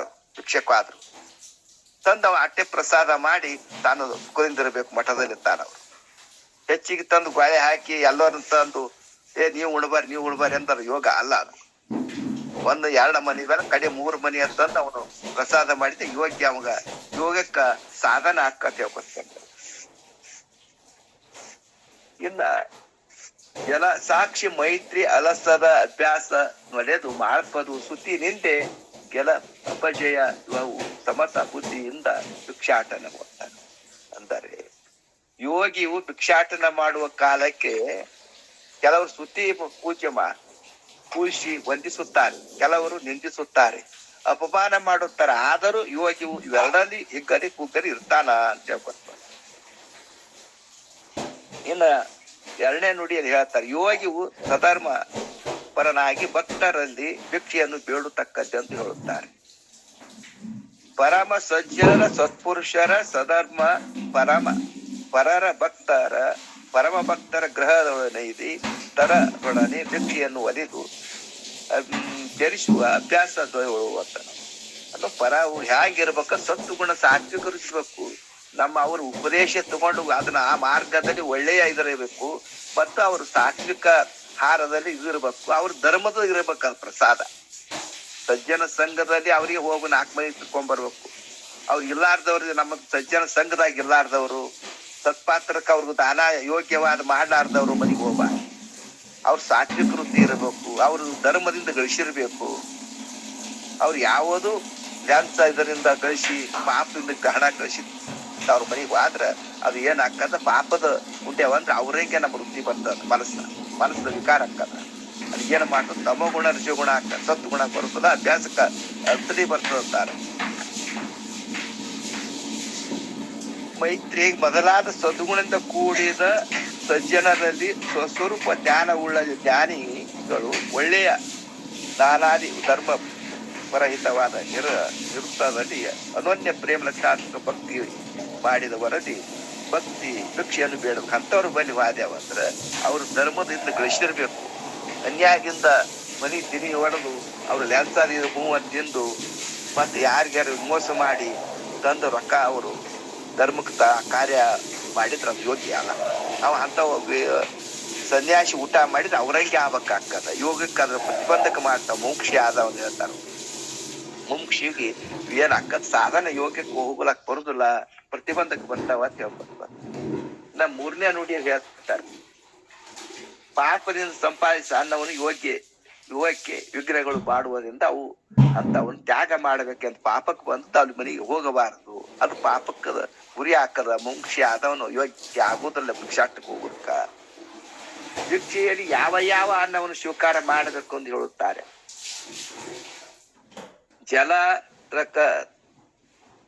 ಜಲ ಅಂದ್ರೆ ನೀರು, ತಕ್ಕರ ಅಂದ್ರ ಮಜ್ಜಿಗೆ, ದದಿ ಅಂದ್ರ ಮೊಸರು, ದುಗ್ಧ ಅಂದ್ರ ಹಾಲು, ಹಣ್ಣು, ಇವೇ ಅವನ ಅನ್ನ, ಇವು ತುಪ್ಪ, ಇವೆಲ್ಲ ಏನ್ ಮಾಡ್ಬೇಕು, ಸ್ವೀಕಾರ ಮಾಡ್ಬೇಕು. ಅವು ಈಗ ಮಾಡಿದ್ರಂದೇನಂತ ಸಂತೋಷ ಆಗ್ತಾವ. ನಮ್ಮ ಮನಸ್ಸಿಗೆ ಏನಾಗ್ತದ, ಸಂತೋಷ ಅಭ್ಯಾಸಕ್ಕೆ ಅನುಕೂಲ ಆಗ್ತದ. ಇವು ಹಾಲ, ತುಪ್ಪ, ಇವು ಏನಾಗ್ತದ, ಮಜ್ಜಿಗೆ, ಇವು ನಾವು ಸೇವನ ಮಾಡೋದ್ರಿಂದ ಯೋಗ ಅಭ್ಯಾಸಕ್ಕ ಅದು ಯೋಗ್ಯ ಆಗ್ತದ. ಇಲ್ಲಿಕ್ಕಂದ್ರೆ ನಾವು ಸರಿಯಾಗಿ 3 ಹೊತ್ತು 4 ಹೊತ್ತು ಉಂಡಿಕೆನ ಇದು ಮಾಡ್ತೇವೆ ಅಂದ್ರೆ ಯೋಗಕ್ಕೆ ಅದು ಯೋಗ್ಯನೇ ಅಲ್ಲ. ಅದು ನಮ್ಮ ಪ್ರತಿಬಂಧಕ ಬರ್ತದಾರ. ಯೋಗಿಯು ತಾನು ಸದ್ಭಕ್ತರ ಗೃಹಗಳಿಗೆ ಭಿಕ್ಷೆಯನ್ನು ಬೇಡುತ್ತಿರಲು ಅದರಲ್ಲಿ ಬಂದ ನೀರು, ಮಜ್ಜಿಗೆ, ಹಣ್ಣು ಮೊದಲಾದ ಪದಾರ್ಥವನ್ನು ತನಗೆ ಯೋಗ ಅಭ್ಯಾಸಕ್ಕೆ ಅನುಕೂಲವಾಗುವರಿಂದ ಸ್ವೀಕಾರ ಮಾಡುತ್ತೆ. ನಮ್ಗೆ ಯೋಗ್ಯ ಆತ್ಮದ ಅಂತ ತಂದು ನಮಗೆ ಯೋಗಕ್ಕ ಸಾಧನ ಹಾಕತ್ತ. ಅಷ್ಟೇ ನಾವು ಪ್ರಸಾದ ಮಾಡಿ ಯೋಗಾಸನಕ್ಕೆ ಕುಂದಿರ್ಬೇಕು. ಜೀವ ಬ್ರಹ್ಮಕ್ಕೆ ಏಕತ್ವೇ ಯೋಗ. ಮತ್ತೆ ಯೋಗ ಅಂದ್ರೆ ಹೋಗಿ ನಾವು ಗಿಡ ಎಲ್ಲಾರು ಒಣದಲ್ಲಿ ಕೂತು ಎಲ್ಲಾರು ಇದು ಮಾಡಿ ನಾವು ಪ್ರಾಣಾಯಾಮ ಪ್ರತ್ಯಾಹಾರ, ಅದು ಆ ಯೋಗ ಅಲ್ಲ. ಇಲ್ಲಿ ಆದ್ರೆ ಜೀವ ಬ್ರಹ್ಮನ ಏಕತ್ವ ಹೊಂದುದು. ಜೀವ ಏನಾಗ್ಯದ ಅದು ಬಂಧನ ಕಾರಣ ಆಗ್ಯಾನ. ಬಂಧನ ಕಾರಣ ಆಗ್ಯಾನಂದ್ರ ಜೀವನ ಏನ್ ಮಾಡೋ ಬಂಧನ ಬಿಡಿಸಿ ಆ ಆತ್ಮನಲ್ಲಿ ಲಯ ಮಾಡೋದು, ದಯ ಚಿಂತನ ಅವ್ರಲ್ಲ ಬ್ರಹ್ಮದಲ್ಲಿ ಕೂಡ್ಕೊಂಡು ಒಂದೇ ಆಗುವುದಲ್ಲಿ. ಒಂದಾಯ್ತಪ್ಪ ಅಂದ್ರೆ ಏನಿಲ್ಲ, ಬ್ರಹ್ಮಾನಂದ ಸ್ವರೂಪ ತಾನೇ ತನ್ನ ಜೀವನ ಮುಕ್ತಿ ವಿಲಕ್ಷಣವಂತಾನವ. ಇನ್ನ ಯೋಗಿಗಳ ಶೋಕ ಮೋಹಗಳನ್ನು ಮಾಡುವಂತ ಮಣ್ಣು ಕಟ್ಟಿಗೆಯಲ್ಲಿ ವಿಸ್ತವಾದ ಪಾತ್ರೆಯನ್ನು ಹೇಳ್ತಾರ. ಮೈತ್ರಿ ತಿಳಿ ಪಾಣಿ ಪಾತ್ರೆಗಳಲ್ಲಿ ದಾರ ಪಾತ್ರೆಯಲ್ಲಿ ಮೃದು ಆದ ಮಣ್ಣಿನ ಪಾತ್ರೆ ಆಗಲಿ ಇವು ಭಿಕ್ಷಾಟನೆಗೆ ಯೋಗ್ಯವು. ಯಾವದೇ ಆಗಲ್ಲ. ಮಣ್ಣಿನ ಪಾತ್ರೆ, ಕಟ್ಟಿಗೆ ಪಾತ್ರೆ, ನಮ್ ಕೈಯಾಗ ಪ್ರಸಾದ ಕೊಟ್ಟು ಕೈಯನ್ನೇ ನಮ್ದು ಪಾತ್ರೆಯಲ್ಲಿ ಊಟ ಮಾಡಬೇಕು. ಅದು ಬೇಕು ಇದು ಬೇಕು, ನಾವು ಬಂಗಾರ ತಾಟೆ ಬೇಕು, ಬೆಳ್ಳಿ ತಾಟೆ ಬೇಕಂದ್ರ ಅವ ಯೋಗ್ಯ ಅಲ್ಲ. ಮುಮುಕ್ಷ ಆದವನು ಯೋಗ್ಯ ಅಲ್ಲವ. ಯಾವದೇ ಪ್ರಸಾದ ಬಂದು ನಾವು ಎದರಾಗೆ ನಾವು ಇಳಿಸ್ಕೊಂಡ್ಬಂದ್ರು ನಮ್ಮಲ್ಲಿ ಅದು ಸಂತೃಪ್ತಿ ಇರಬೇಕು. ಅಲ್ಲಿ ಏನಾಕದ ಸತ್ವಗುಣ ಬೆಳೀತದ, ಅಂತಕ್ಕಂಥ ಶುದ್ಧಿ ಹಾಕದ. ಇಲ್ಲಿ ಕಂದ ರಜೋಗುಣ ತಮ ಗುಣದಾಗಿದ್ದೇವೆ ಅಂದ್ರೆ ಯೋಗಕ್ಕೆ ಸಾಧನ ಆಗುದಿಲ್ಲ ಅಂತ ತಿಳ್ಕೊಳ್ತಾರೆ. ಯೋಗಿ ಭಿಕ್ಷಾಟನ ಕಾಲದಲ್ಲಿ ಮಣ್ಣು ಗಟ್ಟಿಗೆ ಅಥವಾ ಕೈಯಲ್ಲಿ ಆದರೂ ಇಳಿಸಿಕೊಂಡು ಅದನ್ನು ಉಕ್ತ ಗ್ರಹಿಸಬೇಕು. ಅವನು ಪ್ರಸಾದ ಮಾಡಿ ತಮ್ಮ ಯೋಗ ಅಭ್ಯಾಸದಲ್ಲಿ ತತ್ಪರನಾಗಿರ್ಬೇಕವ. 30 ಉಂಟ ಅವ ಯೋಗಿ, 2 ಉಂಟ ಭೋಗಿ, 3 ಉಂಟ ಅವ ಹೊತ್ಕೊಂಡು ಹೋಗಿ ಅಂತಾರ. ಒಬ್ಬೊಬ್ಬರು ಏನ್ ಮಾಡ್ತಾರ, 30 ಉಣ್ತಾರ. ಯಾಕಂದ್ರೆ ಯೋಗ ಸಾಧನಕ್ಕ ನಮ್ ಪ್ರತಿಬಂಧಕ ಹಾಕತ್ತ 30-20 ಉಣುದಿಲ್ಲ ಅವ್ರು. ಆ ಭಿಕ್ಷಾಟನೆ ಎಟ್ 2 ಮನಿ 3 ಮನಿಗೆ ಹೋಗಿ ಅವ್ರು ತಮ್ಮ ಏನು ಹಿಡಿತಾವ ಸ್ವಲ್ಪದ್ರಾಗಿ ಬಂದು ಮತ್ತೆ ಯೋಗ ಅಭ್ಯಾಸಕ್ಕೆ ಕೂತಿರ್ತಾರ. ಅವ್ರು ಎಲ್ಲರಿಗೂ ಸಾಧ್ಯ ಆಗೋದಿಲ್ಲ ಅದು. ಯೋಗ ಮಾಡೋರಿಗೆ ಆ ಬ್ರಹ್ಮಜ್ಞಾನ ಪಡ್ಕೋಬೇಕನ್ನೋದು ಆತುರತೆ ಇದ್ದವ್ರಿಗೆ ಅಂತ ಕಳ್ಸ್ತಿ ಮಾಡಿ ಆ ಗುರುವಿನ ಬಳಿ ಹೋಗಿ ಕೇಳುವುದ್ರಿಂದ ನಮ್ಮ ಜ್ಞಾನ ಏನ್ ಹಾಕಂದ್ ನಿಲ್ತದೆ. ಇಲ್ಲಕಂದ್ರ ಉಂಡು ಗುರುವಿನ ಬಳಿ ಅಭ್ಯಾಸ ಮಾಡಿ ತಿಳಿತದನ್ರಿ. 2-3 ಉಂಡ್ರಿ ನಿದ್ದೆ ಬರ್ತದ ಅಲ್ಲಿಗೆ ಶಾಸ್ತ್ರ ಕೂತಾಗ. ಹಂಗ ಮಾಡಬಾರದಾರ ಅವ್ರು. ವಿದ್ಯಾಹಾರ ಮಾಡೋದ್ರಿಂದ ನಮ್ಗೇನ್ ಹಾಕಂದ್ರೆ ನಮ್ಮ ಅಂತಕ್ಕಣ ಶುದ್ಧಿ ಆಗಿ ಜ್ಞಾನ ಕೋಲಕ್ ಬರ್ತಾರ ಹೇಳಿ. ಈ ಸೂತ್ರದಲ್ಲಿ ಯೋಗ ಅಭ್ಯಾಸಕ್ಕೆ ಅನುಕೂಲವಾದ ಭಿಕ್ಷಾಟನ ರೀತಿಯಿಂದ ಈ ಸೂತ್ರದಲ್ಲಿ ಯೋಗ ಅಭ್ಯಾಸಕ್ಕೆ ಒಂದು ಒದಗುವ ವಿಘ್ನಗಳು ನಮಗೆ ಏನೂ ಬರುದಿಲ್ಲ, ವಿಘ್ನಗಳು ಬರುದೇ ಇಲ್ಲ. ಆ ಯೋಗಿ ಏನ್ ಮಾಡ್ತಾನ, ತನ್ನ ಸ್ವರೂಪ ಜ್ಞಾನದಲ್ಲಿ ಜೀವ ಬ್ರಹ್ಮರ ಏಕತ್ವವನ್ನು ಹೊಂತಾನ ಯೋಗತ್ವ ಅಂದ್ರೆ. ಇನ್ನು ಮುಂದಿನ 4 ಹೇಳ್ತಾರ ಅವರು. ಯೋಗ ಅಂತರದೊಳಗೆ ಯೋಗವನ್ನು ವಿಘ್ನಗಳು ಆಗಲಿಕ್ಕೆ ವಿರಾಗ ಬರ್ತದ. ವಿವೇಕ ವೈರಾಗ್ಯ ಬರ್ಬೇಕಂತಾರ ಅವ್ರು. ಯೋಗಕ್ಕೆ ಹೋಗ್ಬೇಕಾದ್ರು ತನಗೇನು ಮಾಡೋಕ್ ಅಭ್ಯಾಸ ಮಾಡುವಾಗ ನಾವು ವಿವೇಕ ವೈರಾಗ್ಯವನ್ನು ಬೆಳಿತಪ್ಪ ಅಂದ್ರ ಅವು ಯಾವ ವಿವೇಕ ವೈರಾಗ್ಯ ಷಟ್ ಸಂಪತ್ತಿ ಸಾಧನ ಸಂಪನ್ನಗಳಾಗಿರ್ಬೇಕು. ಇದ್ದು ಅಂದ್ರೆ ನಮ್ಮ ವಿಘ್ನಗಳು ಯಾವ ಬರುದಿಲ್ಲ. ಮೊದಲು ವಿವೇಕನೇ ಮೇನ, ಅಲ್ಲಿಂದ ವೈರಾಗ್ಯ ಬರ್ತದಂತಾರ. ನಾವು ಸಾಧನದಲ್ಲಿ ತತ್ಪರ ಆಗ್ಬೇಕು. ಗುರುವಿನ ಬಳಿ ಹೋದಂಗ ಸಾಧನಗಳು ವಿದ್ಯಾರ ಇವೆಲ್ಲ ನಮ್ಮ ಯಾವ ಚಟಗಳು ಇರಬಾರ್ದಲ್ಲಿ. ಚಟ ಇಲ್ಲಾರ್ದಂಗಾಗಿ ನಮ್ಮ ವಿದ್ಯಾರದಿಂದ ಸಾತ್ವಿಕ ಆಹಾರವನ್ನು ಸೇವನೆ ಮಾಡಿ ನಾವು ಮಾಡಿದೇವಂದ್ರ ನಮ್ಮಲ್ಲಿ ಏನು ಮಾಡ್ತದ ಜ್ಞಾನ ಅಳವಡ್ತದ. ಇಲ್ಲಿಕಂದ್ರ ಅಳವಡುದಿಲ್ಲ. ನಾವು ಬರೇ ಹೊರಗಿನ ವಿಷಯಗಳಿಗೆ ಇವು ಆಗ್ಬಿಡ್ತದ. ಬರೀ ಶಬ್ದ ಸ್ಪರ್ಶ ರೂಪ ರಸ ಹಿಂದೇವಂದ್ರ ನಮ್ಮ ಜ್ಞಾನ ಆಗೋದೇ ಇಲ್ಲ. ಎಲ್ಲಾ ಚಟಗಳು ಬಿಡ್ಬೇಕಂತಾರ ಯೋಗಾಸನಕ್ಕೆ ಆದಾಗ. ಜೀವ ಬ್ರಹ್ಮ ಏಕತ್ವವನ್ನು ಹೊಂದಬೇಕಾದ್ರ ಗುರುವಿನ ಬಳಿ ಅಲ್ಲಿ ಶಿವಾದಿ ಮಾಡಿ ಆಪ್ತ ಅಂಗ ಸ್ಥಾನ ಸದ್ಭಾವ ಚತುರ್ ಶಿವಾದಿ ಮಾಡಿ ಗುರುನಾಥನ ಬಳಿ ಕೂತ್ ಕೇಳುವಾಗ ನಮ್ಗೆ ಏಕಾಂತ ಮನಸ್ಸಿನ ಯಾಕಡೆ ಚಂಚಲ ಆಗೋದಿಲ್ಲ ಅಂತ. ಅದ ಲಯ ಚಿಂತನ ಅಂತ ಹೇಳಿ ಹಿಂದಿನ ಹೇಳ್ಕೊತ ಲಯ ಆಗ್ಬಿಡ್ತದ ಮನಸ್ಸ. ಅಂತ ಹಾರವನ್ನು ಸೇವನೆ ಮಾಡಿದೆವು ಅಂದ್ರ ಅದನ್ನ ಮೋಕ್ಷಕ್ಕ ಸಾಧನ ಅಂತ ಹೇಳಿದ್ರು. ನನಗೂ ಮಾತಾಡಕಂತ ಅವಕಾಶ ಕೊಟ್ಟಂತ ಎಲ್ಲಾ ಶರಣರ ಪಾದಕ್ಕೂ ನಮಸ್ಕಾರ. ಓಂ ನಮಃ ಶಿವಾಯ.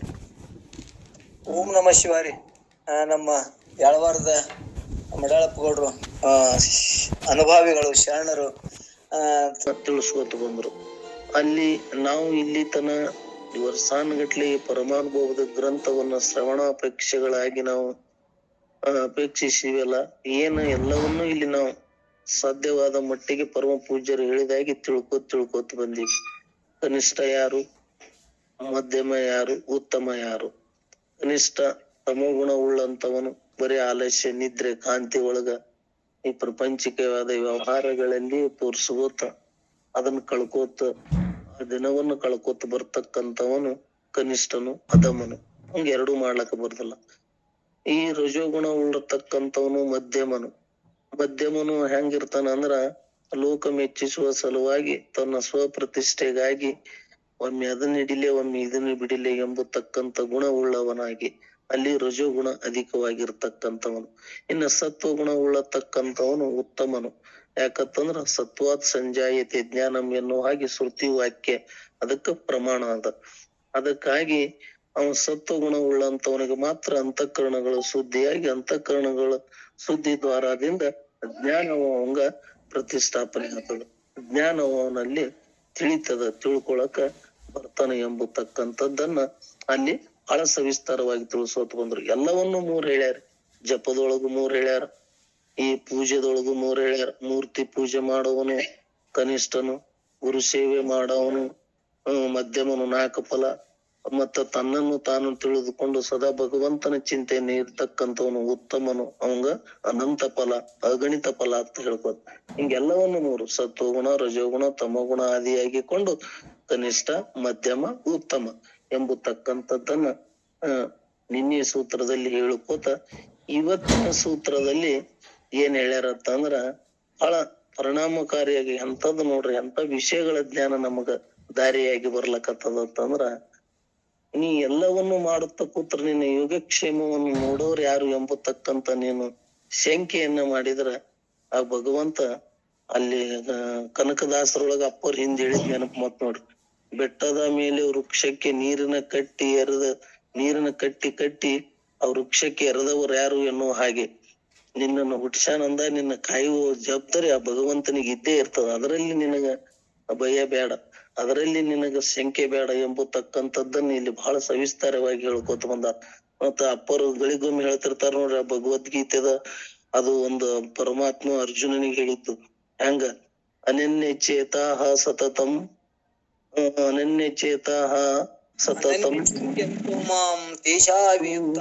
ಯೋಗಕ್ಷೇಮಂ ಅವ್ಯವ್ಯಂ ಅಂದ್ರೆ ನಾನು ವಹಿಸ್ಕೋತೀನಿ. ಅನನ್ಯವಾಗಿ ನನ್ನ ಯಾರು ಚಿಂತನೆ ಮಾಡ್ತಾರ, ಯೋಗನ್ನ ಮಾಡ್ತಾರ, ಅವ್ರಿಗೆ ನಾನು ಯೋಗಕ್ಷೇಮ ನಾನೇ ವಹಿಸ್ಕೋತೀನಿ ಅಂತ ಹೇಳ್ಕೊತಾನೆ.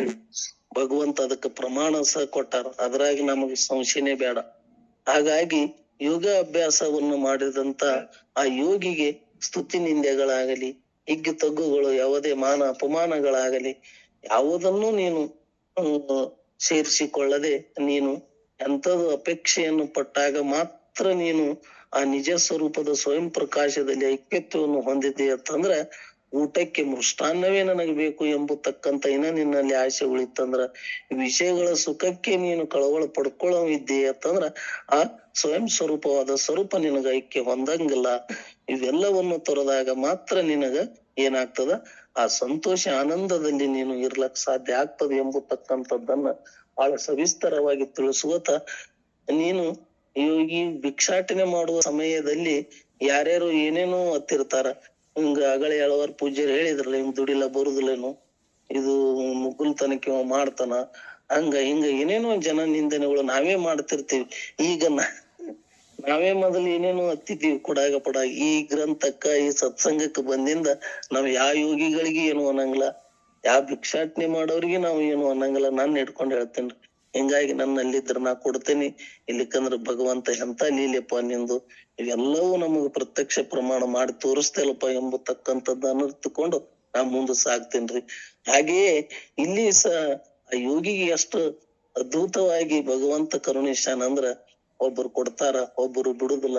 ಯಾರ ಬಗ್ಗೆನೂ ಆ ಸ್ತುತಿ ನಿಂದನೆಗಳು ನೀನು ಹಚ್ಕೋಬೇಡ ಎಂಬತಕ್ಕಂಥದ್ದನ್ನ ಬಹಳ ಸವಿಸ್ತಾರವಾಗಿ ಇಲ್ಲಿ ಯೋಗ ಅಭ್ಯಾಸಕ್ಕ ಈ ಬರ್ತಂಕ ಎಲ್ಲಾ ವಿಘ್ನಗಳೇ ಇವುಗಳನ್ನ ನೀನು ಮನವರಿಕೆ ಮಾಡಿಕೊಂಡಿದ್ದಾದ್ರ ಇವು ನೀನು ಆ ಪರಮ ಸುಖ ಆನಂದದಲ್ಲಿ ನೀನು ಅನುಭವಿಸ್ತಿ.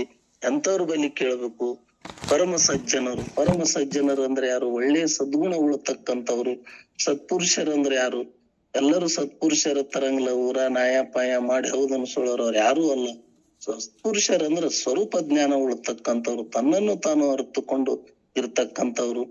ಸದ್ಧರ್ಮ ಪರರು ಅಂದ್ರ ಒಳ್ಳೆಯ ಧರ್ಮದಲ್ಲಿ ಕೂಡಿಕೊಂಡು ಧರ್ಮವನ್ನೇ ಮಾಡ್ತಕ್ಕಂತ ಆ ವ್ಯಕ್ತಿಗಳಲ್ಲಿ ಅಂತವರಲ್ಲಿ ನೀನು ಭಿಕ್ಷಾಟನೆಯನ್ನು ಬೇಡಿಕೊಂಡಾಗ ಅವರು ಪರಮ ಲಕ್ಷಣ ಭಕ್ತಿಯಿಂದ ಕೂಡಿರ್ತಕ್ಕಂಥವ್ರು. ಅಂತವರಲ್ಲಿ ನೀನು ಬಿಡಬೇಕು. ಇಲ್ಲ ಈ ಪಾಪದಿಂದ ಸಂಪಾದಿಸಿದ ಅನ್ನ ಇಂಥ ವಿಘ್ನವನ್ನು ನೀನು ಬಿಡುವುದರಿಂದ ನಿನಗ ಅದರಿಂದ ಯೋಗ ಅಭ್ಯಾಸ ಆಗುದಿಲ್ಲ. ಇವುಗಳನ್ನ ಗೊತ್ತಿ ಹೆಂಗ ಆಗ್ತದ ಯೋಗಿಗೆ? ಇಂಥವ್ರು ಹಿಂಗದಾರ, ಇಂಥವ್ರು ಹಿಂಗದಾರ ಅಂದ್ರ ಎಲ್ಲವನ್ನು ಬಲ್ಲಂತ ಯೋಗಿ ಎಲ್ಲವನ್ನು ಅಭ್ಯಾಸ ಮಾಡಿಕೊಂಡೇ ಯೋಗಿ ಆಗಿರ್ತಾನ. ನಿತ್ಯಸ್ಯ ಯುಕ್ತ ಯೋಗಿನ ಅನ್ನುವ ಹಾಗೆ ನಿತ್ಯವೂ ಸಹ ಆಗ ಆತನಿಗೆ ಎಲ್ಲವನ್ನು ತಿಳಿದಿರತಕ್ಕಂಥವ್ರು ಅರ್ಥ ಇರ್ತದೆ ಎಂಬತಕ್ಕಂಥದ್ದನ್ನ ನಾವಿಲ್ಲಿ ಭಾವಿಸ್ಕೋಬೇಕು. ಹಾಗಾಗಿ ಆ ಭಿಕ್ಷೆಯಿಂದ ಬಂದಂತ ಮಿತಿಹಾರಿಗಳಾಗಿರ್ಬೇಕು. ನಮ್ದು ಫಸ್ಟ್ನೇದ್ದು ಅಭ್ಯಾಸ ಈ ಪಂಚೀಕರಣ ಗ್ರಂಥ ಪ್ರಾರಂಭ ಮಾಡೋಕ್ಕಿಂತ ಪೂರ್ವದಲ್ಲಿ ಪೀಠಿಕೆನೇ ಅದೇ ಅದ. ನೀನು ಜ್ಞಾನಕ್ಕೆ ಅಧಿಕಾರಿ ಆಗ್ಬೇಕಾದ್ರೆ ಜ್ಞಾನಕ್ಕೆ 4 ಚತುಷ್ಟ ಸಾಧನೆಗಳನ್ನ ಪೂರೈಸಬೇಕು.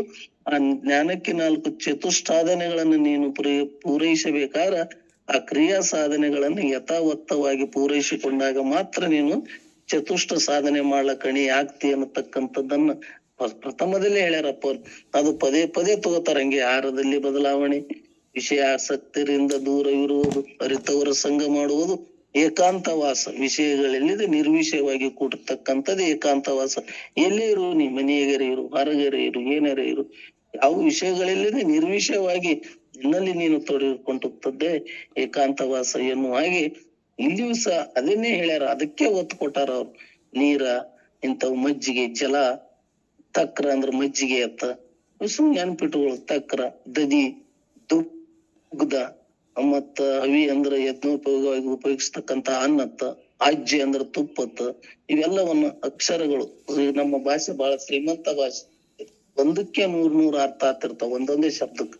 ಹಂಗಾಗಿ ಇವೆಲ್ಲವೂ ಶಬ್ದಗಳನ್ನ ನಾವು ಸಂಗ್ರಹ ಸ್ವಲ್ಪ ನೆನಪಿಗೆ ಇಟ್ಟುಕೊಂಡಿವಿ ಅಂದ್ರೆ ಮುಂದೆ ಮತ್ತ ಉಪಯೋಗ ಆಗ್ತದ ಮತ್ತೊಂದು ಗ್ರಂಥ ಅಭ್ಯಾಸ ಮಾಡುವಾಗ.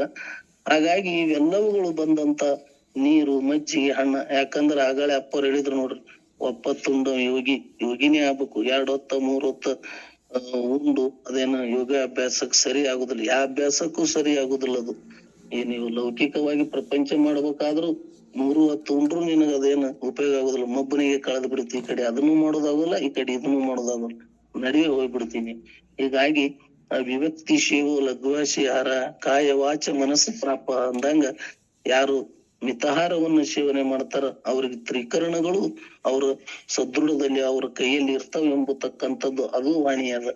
ಹಾಗಾಗಿ ಇವೆಲ್ಲವುಗಳನ್ನ ನೀನು ಎಷ್ಟು ನಿನಗೆ ಬೇಕು ಅಷ್ಟೇ ಸಂಚರಣೆಗಳನ್ನ ಮಾಡಿಕೊಂಡು ನೀನು ಯೋಗಿ ಆ ಪರಮ ಸುಖ ಆನಂದವನ್ನ ಅನುಭವಿಸಬೇಕು. ಮತ್ತ ಅದು ಭಿಕ್ಷಾಟನೆ ಕಾಲಕ್ಕೆ ಹೆಂಗ್ರಿ, ಒಬ್ಬೊಬ್ಬರು ಬೆಳ್ಳಿ ತಾಟ್ನ್ಯಾಗ ಇರ್ತಾರ, ಬಂಗಾರ ತಾಟ್ನ್ಯಾಗ ಇರ್ತಾರ. ಭಗವಂತನ ಅನುಕರಣೆ ಏನು ಇದಕ್ಕೆ ಹಾಕಬೇಕಲ್ಲ.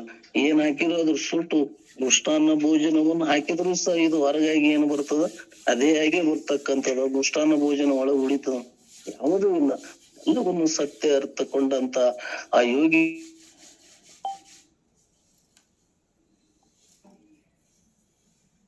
ಸಂದರ್ಭದಲ್ಲಿ ನಾವೆಂತ ಭಾಗ್ಯವಂತರು, ಪುಣ್ಯವಂತರು. ಇಂಥ ಸತ್ಸಂಗ ನಮಗ್ ದೊರಕಿದೆ ಅಂತಂದ್ರ ಏನೋ ಒಂದು ಹಿಂದಿನ ಜನ್ಮದ ಪುಣ್ಯ ಆಗಲಿ, ಈ ಹರಿತವರ ಸಂಘದಿಂದ ಪರಮ ಪೂಜ್ಯರ ಒಂದು ದರ್ಶನ ಭಾಗ್ಯ, ಶರಣರ ದರ್ಶನ ಭಾಗ್ಯದಿಂದ ಇವೆಲ್ಲವನ್ನು ನಾವು ಅರ್ಥಕೊಂಡು ಇಂತಿಂತ ವಿಷಯಗಳು ಅದಾವಲಪ ಎಂಬತಕ್ಕಂಥ ಜ್ಞಾನ ನಮಗ್ ಕರುಣಿಸಿಕೊಟ್ಟಂತ ಈ ಮಹತ್ ಸತ್ಸಂಗಕ್ಕೆ ನಾವು ಸಾವಿರ ಋಣಿಗಳಂತ ಹೇಳುತ್ತಾ ನನ್ನೊಂದೆರಡು ಪರಮ ಪುಷ್ಪ ವಾಕ್ಯಗಳನ್ನ ಪರಮ ಪೂಜ್ಯರ ಪಾದಕ್ಕೆ ಸಮರ್ಪಿಸಿ ಎಲ್ಲಾ ಶರಣು ತಂದೆ ತಾಯಿಗಳಿಗೆ ಶರಣಾರ್ಥಿಗಳಪ್ಪ. ಓಂ ನಮಃ ಶಿವಾಯ. ಓಂ ನಮಃ ಶಿವಾಯ. ಓಂ ನಮಃ ಶಿವಾಯ. ಶರಣು ಭಾವಿಕಟ್ಟಿಯವರಿಗೂ ಕೂಡ ಶರಣಾರ್ಥಿಗಳು. ಅಂದ್ರೆ ಯೋಗಿಗಳಿಗೆ ನಾವು ಸಂಸಾರಿಕ, ನಾವು ಪ್ರಪಂಚಿಕರು. ಪ್ರಪಂಚದಾಗನು ಕೂಡ ಆಹಾರದೊಳಗ ಶುದ್ಧೀಕರಣ ಮಾಡ್ಕೊಂಡು ಯಾವುದನ್ನು ಊಟ ಮಾಡಿದ್ರೆ ಯೋಗ್ಯ ಆಕ್ಕದ, ಎಷ್ಟು ಊಟ ಮಾಡಿದ್ರ ಇದು ಜೀವ ಬದುಕ್ತದ. ಯೋಗಿಗಳಿಗೆ ಅಂದ್ರೆ ಯೋಗ ಅಂದ್ರೆ ಕೂಡುವಿಕೆ. ಆ ಜೀವ ಮತ್ತು ಬ್ರಹ್ಮನಲ್ಲಿ ಕೂಡಿಕೆ ಆಗ್ಬೇಕಾದ್ರೆ ಇಂಥವೆಲ್ಲ ಸಾಧನೆಗಳು ಬೇಕು. ಆಹಾರದೊಳಗೂ ಶುದ್ಧೀಕರಣ